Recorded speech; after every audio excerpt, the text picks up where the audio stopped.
Senhor, nós te agradecemos, Pai, pelo teu infinito amor, pela tua misericórdia, pela tua graça, Senhor, que não tem fim.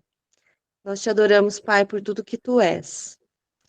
Te agradecemos por este momento tão precioso, onde o Senhor fala conosco, onde nós temos a oportunidade, Senhor, de sermos mais uma vez agraciados, Senhor, pela comunhão com o teu Espírito Santo. Visita, Senhor, poderosamente o coração, a mente de cada um que está aqui nessa reunião e que nesta noite algo novo possa nascer e brotar no nosso coração. Que seja uma semente de fé, de amor, de esperança. Que seja um momento, Senhor, de íntima comunhão com o teu Espírito Santo. Em nome do Senhor Jesus. Amém. Amém. Bom, hoje nós vamos falar sobre o convite que Deus nos faz de caminharmos. E nós vamos passear pela Bíblia, descobrindo assim, como que foi esse caminhar do homem e que caminhar que o Senhor espera hoje de nós, né? Que a gente venha dizer sim para o convite dele. Então, eu vou começar, eu vou só dar o versículo que nós vamos nos pautar, que eu não marquei onde ele está, mas é andar em espírito e jamais satisfareis a natureza da carne. É Gálatas 5, eu acho que é 22, mas eu não tenho certeza. Mas é Gálatas 5. Gálatas 5 eu tenho certeza que é. Andar em espírito e jamais satisfaçam a natureza da carne. Lembrando que, como é uma palavra que veio depois da consumação da obra de Jesus na cruz, ela é pautada na graça. Então, não é um esforço próprio de não satisfazer a carne que vai nos fazer andar em espírito. É o contrário. É essa caminhada no espírito que vai nos dar o poder de nós não andarmos segundo os desejos da nossa carne, certo? Então, nós vamos começar, eu quero começar lá do início, dizendo essa frase desse convite do caminhar. Lá em Gênesis, nós não vemos Deus convidando o Adão para caminhar com ele. Por quê? Porque tudo no Jardim do Éden expressava o nosso Deus. Tudo lá expressava o nosso Deus.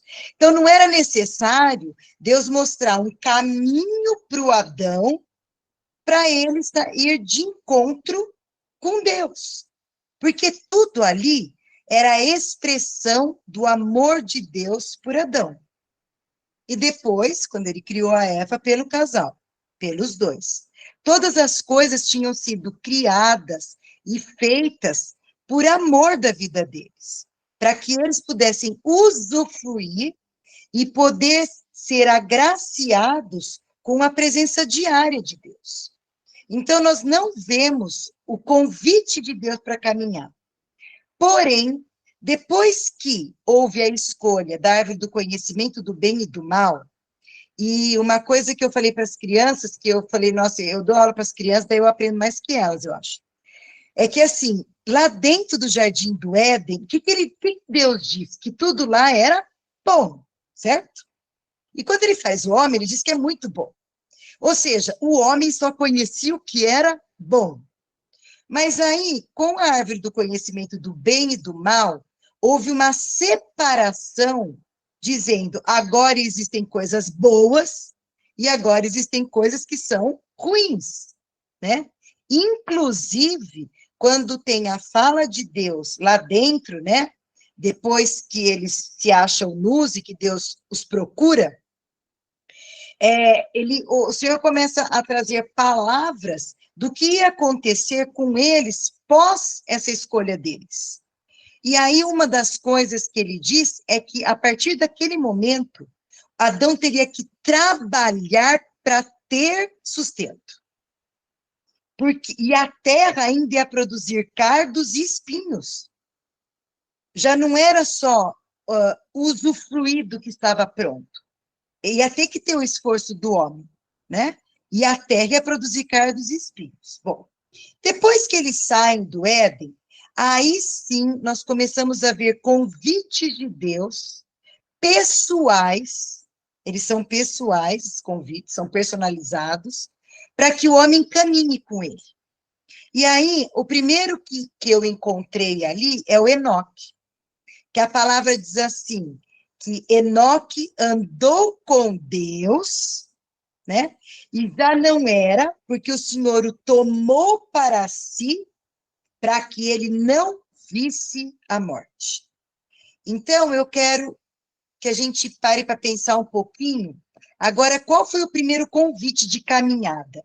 Foi caminhar com Deus. Quando a gente vai caminhar com alguém, como que a gente imagina?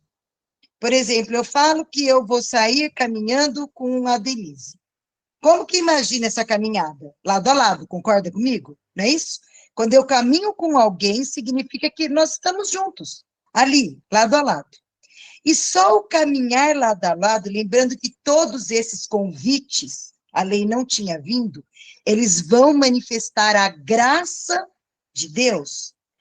Só esse convite de caminhar lado a lado livrou da morte o Enoque. Que morte? A morte que Adão tinha colhido, porque ele plantou. Deus falou que se ele comesse, ele ia morrer. Ele escolheu comer. O que aconteceu? Houve morte. Mas só de andar com Deus, a palavra fala, então, que Enoque foi livre da morte. Ele não viu a morte. E esse livramento da morte não foi esforço dele.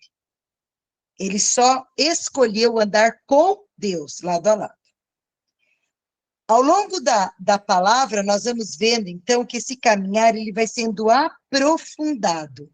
Aí nós achamos Abraão, outro que Deus chama para caminhar com ele.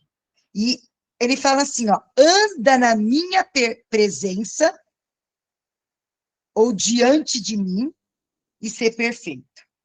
E aí, se nós formos olhar no original, esse andar diante de Deus, quando você anda diante de uma pessoa, o que você, quando você está diante de uma pessoa, como que ela está? Olhando para você, certo? Quando você está diante de uma pessoa. Então, qual foi o convite que Deus fez para Abraão? Ó, anda olhando para mim.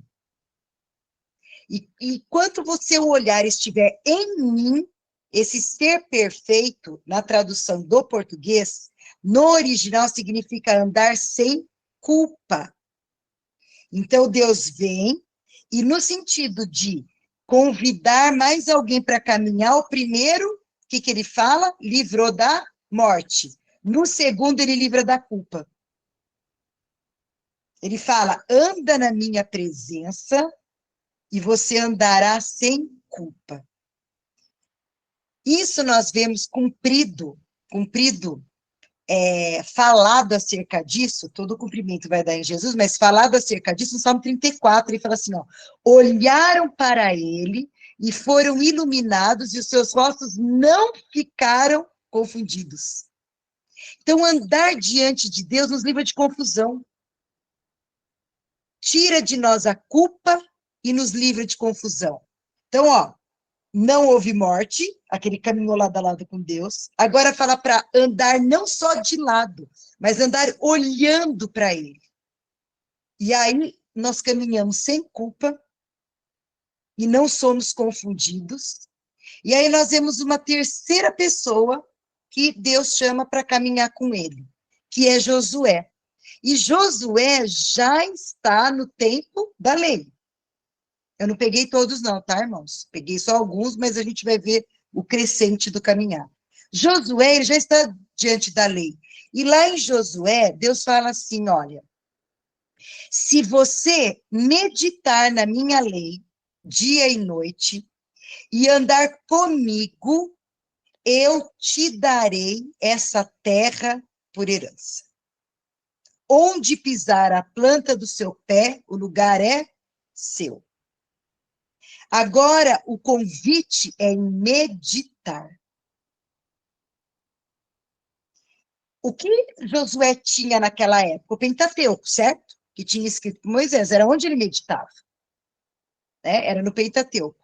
Todo o Pentateuco aponta para quem? Para Jesus.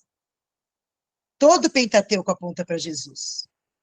Todo o Velho Testamento está Jesus aparecendo ali como um tipo para ser reconhecido e para que a obra dele, quando chegasse o tempo dele vir, fosse reconhecida pelo povo de Deus.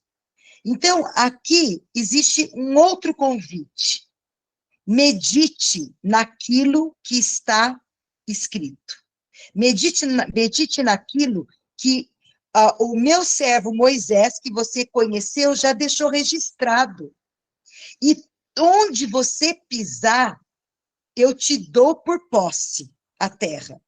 E aí nós vemos que mesmo dentro da lei existe a manifestação da graça, por quê? Porque essa promessa foi dada em Abraão, não tinha lei. Deus disse para Abraão, olha toda essa terra, que essa terra é herança sua.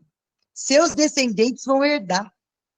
E chega no tempo de Josué, mesmo debaixo da lei, ele recebe o cumprimento dessa promessa, de uma terra que mana leite e mel. Vamos desfazer mais uma coisa do Jardim do Éden? Lá ele não ia lutar contra a carne dos espinhos, porque a terra já tinha sido preparada por Deus, e era para eles, a palavra ainda fala, vocês vão colher onde não plantaram, vão morar onde não construíram.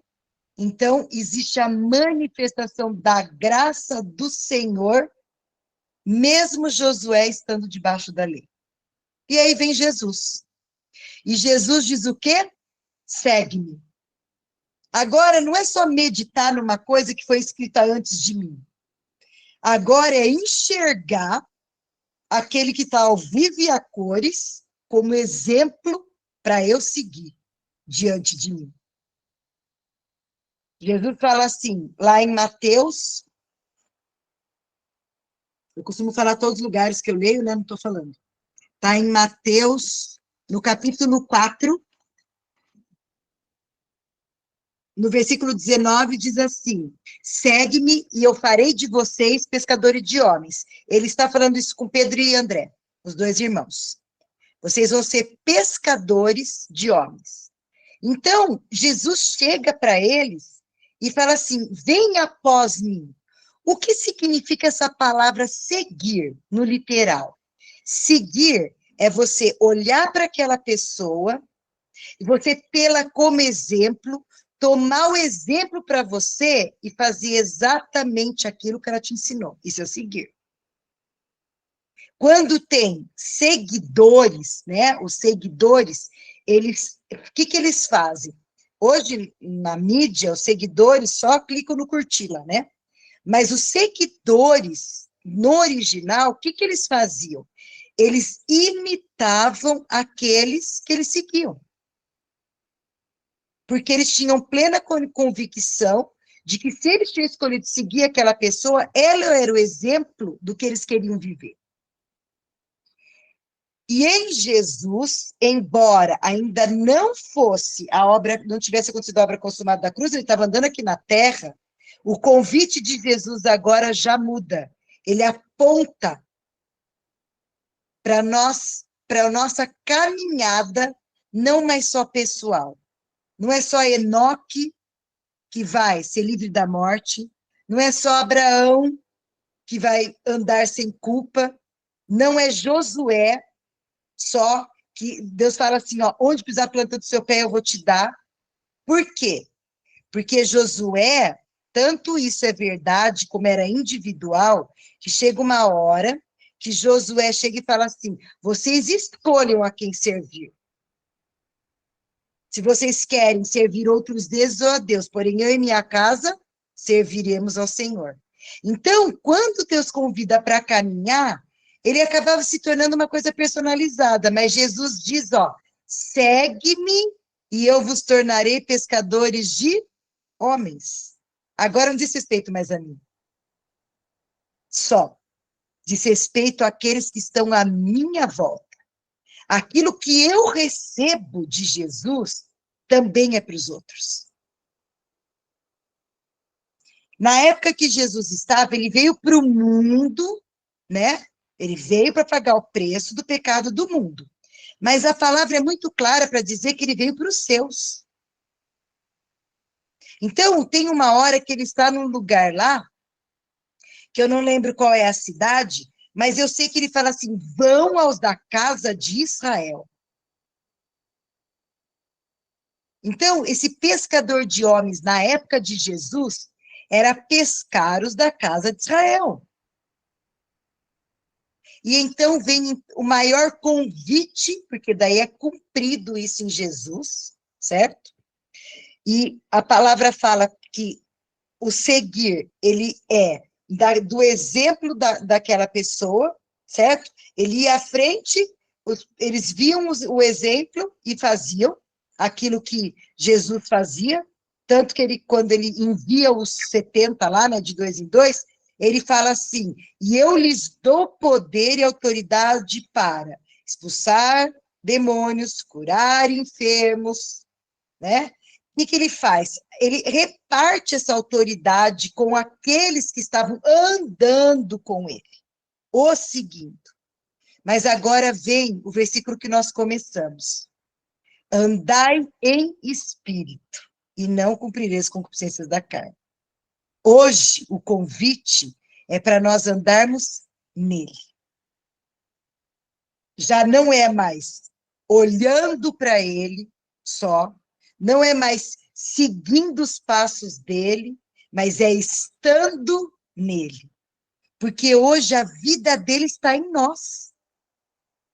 Ela já não é uma coisa à parte da nossa vida.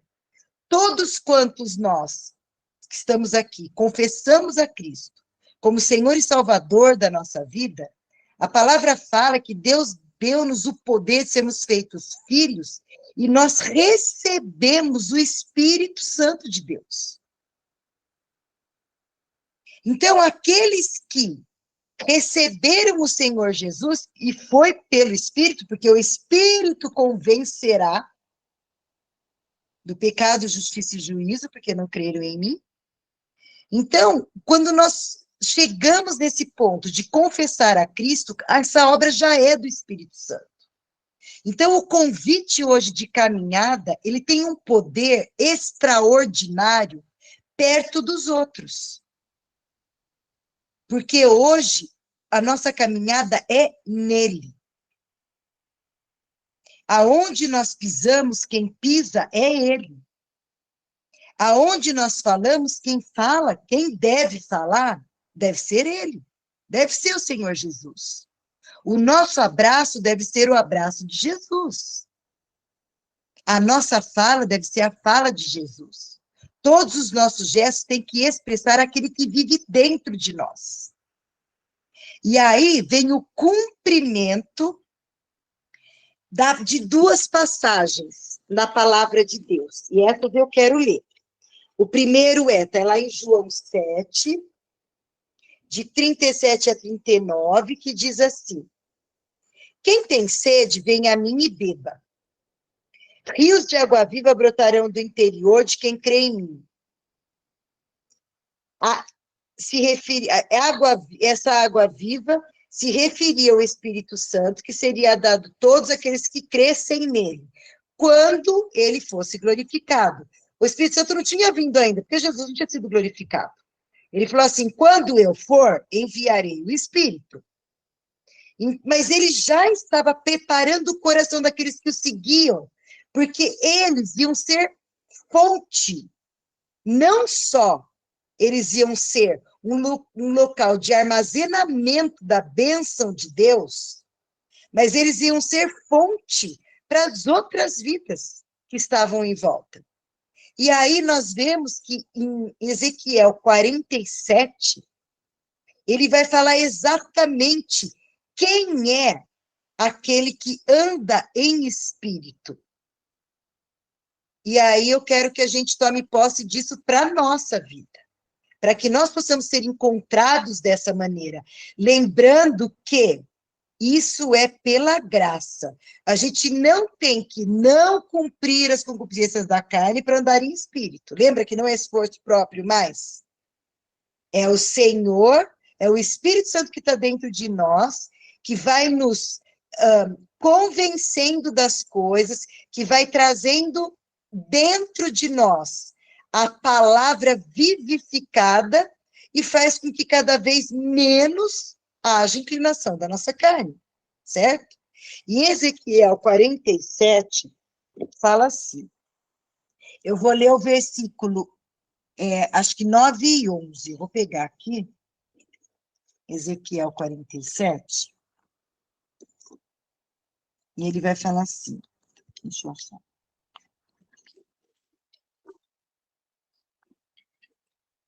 Fala assim, eu vou ler a partir do... Está falando lá do Mar Morto, né? A palavra é sobre as medidas, né?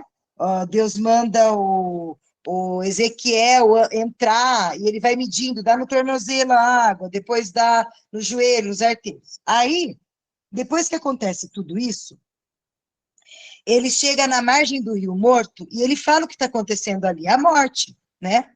Então, a palavra de Deus diz assim, sua água se tornará pura. Eu estou lendo a parte B do versículo 8 e vou seguir. Sua água se tornará pura, e a água salgada do Mar Morto. E por onde a água desse rio passar, haverá muitos seres vivos. Olha o pescador de homens lá. No versículo 9, fala assim, surgirá vida por onde esta água fluir. Que água é essa? Que foi plantada dentro de nós. A palavra, o Espírito Santo. E lá no versículo 12 diz assim, em ambas as margens do rio, crescerão árvores frutíferas de toda espécie. Nós somos árvores plantadas junto ao ribeiro de águas. As folhas dessas árvores nunca secarão nem cairão, e sempre haverá frutos em seus ramos. Produzirão uma nova colheita a cada mês, pois são regadas pela água do rio que nasce no templo. Seus frutos servirão de alimento e suas folhas de remédio. É isso que acontece com quem anda, caminha em espírito. É aquele que se torna alimento e remédio para a vida dos outros. Então, é esse convite que o Senhor faz para nós essa noite, de nós caminharmos em espírito, de nós lembrarmos que a caminhada que aconteceu lá no Antigo Testamento, que foi, primeiro, com Deus ao lado, depois foi olhando para ele, depois foi meditando no que já estava escrito, depois foi seguindo o exemplo ao vivo, né? Falando muito com relação aos discípulos. Hoje, tudo isso junta dentro de nós. O pacote que Deus nos oferece, ele é o completo. Porque agora não é uma vida à parte, né? Deus uma vida, nós outra. Não. É Ele em nós. Por isso que o Senhor fala, Ele em nós, a esperança da glória. A esperança da manifestação da glória de Deus nesse mundo é Ele em nós. O que é essa glória de Deus? Nós já estudamos sobre isso, é a bondade de Deus, né? Quando Moisés pede para ver a glória de Deus, Deus fala para ele assim, eu passarei sobre ti a minha bondade. Então, Cristo em nós é a esperança da bondade de Deus nessa terra. E para finalizar, eu quero ler Eclesiastes, por quê? Quando nós andamos em espírito, o Senhor, ele vem nos colocar no lugar certo, na hora certa, com a pessoa certa. Por quê? Porque a condução de toda a nossa vida se transforma na condução do Espírito Santo. Não precisa ter alguém do lado para te falar. dentro de nós existe o Espírito Santo que nos conduz. E aí, em Eclesiastes 9, ele vai, então, mostrar que, assim, tudo aquilo, ele realmente vai declarar a graça que está em andar em espírito, dizendo, não depende de você, depende só da sua rendição e de você entender o poder que é ter o Espírito Santo vivendo dentro de você. Diz assim, está lá no versículo 9, versículo 11, fala assim, ó, observei outra coisa debaixo do sol. Aquele que corre mais rápido nem sempre ganha corrida. O guerreiro mais forte nem sempre vence a batalha. Às vezes os sábios passam fome, os sensatos não enriquecem e os instruídos não alcançam sucesso. Tudo depende de se estar no lugar certo e na hora certa. E quem faz isso por nós é o Espírito Santo que está dentro de nós. É ele que movimenta a nossa vida a estar no kairós de Deus. Sabe aquele tempo que Deus fala em Joel, que disse que quando viesse o Espírito Santo, ele iria restituir os anos consumidos pelo gafanhoto, e ele vai falando que vai transbordar de óleo e vinho. Essa restituição está no Espírito Santo, no andar em espírito. Então, o Senhor nos leva, quando nós caminhamos em espírito, na presença, né? É aquela presença que traz aquele fogo dentro de nós dia a dia. Nós, então, não dependemos do nosso esforço para vencer nada. Por quê? Porque nem sempre o que corre ganha, nem sempre o que se esforça é o que tem o melhor soldo, né? A melhor recompensa. Nem sempre o que é mais sábio é aquele que entende melhor as coisas. Por quê? Porque agora a nossa dependência é do Espírito Santo que está dentro de nós. E é ele que vai nos conduzir para nós estarmos no lugar certo, na hora certa, e o Senhor vai nos livrar também de estar no lugar errado, com pessoas erradas, e, como é que fala? Fazendo acordos errados. Deus nos livra disso. Por quê? Porque o kairós do Senhor está totalmente alinhado com aquilo que vem do céu. E só vive aquilo que vem do céu quem anda em espírito. Amém? Eu vou pedir licença para a Heloísa, para contar o testemunho dela, do kairós na vida dela com relação à casa, que eu fiquei sabendo essa semana. É só para a gente ver como assim, quando a gente anda com o Espírito Santo, a gente pode não entender nada, mas ele nos livra. Amém? Posso dar o testemunho? Pode. Ela mudou faz 2 semanas, né? Para Guaíra. Não levou a família ainda, porque é um trabalho novo. A família dela vai chegar depois, porque está procurando casa. E aí ela foi num bairro, que levaram ela no bairro, numa casa, assim, sobrenatural, chiquérrima, tudo novo, ninguém nunca tinha morado, aquela coisa, assim, surreal, e ela não sentiu paz. E ela saiu de lá e não quis fazer acordo, porque ela falava que tinha alguma coisa errada ali, que não vinha paz no coração dela. E daí, eu não sei se ela comentou alguma coisa foi no trabalho, né, com a recepcionista, comentou com a recepcionista, daí a recepcionista falou assim, aonde fica essa casa? E daí ela falou que foi no bairro chamado Vila Rica. E aí a recepcionista virou para ela e falou assim, você sabe que a maioria das pessoas que andam ali tem tornozeleira? Porque ali é o maior lugar do tráfico entre Paraguai e Brasil, de drogas. Precisou alguém falar para ela alguma coisa? Não. A casa era tremenda, mas o Senhor não permitiu que ela tivesse paz mesmo não vendo nada. Quando nós estamos na dispensação do Espírito Santo, eu vou até ler aqui o que eu escrevi. O andar se torna muito mais íntimo. E isso se cumpre na nova aliança. Porque o Espírito Santo, em nosso espírito, ele é muito mais poderoso e profundo do que o que nós podemos ouvir com a nossa mente, ver com os nossos olhos, ou qualquer lógica ou razão.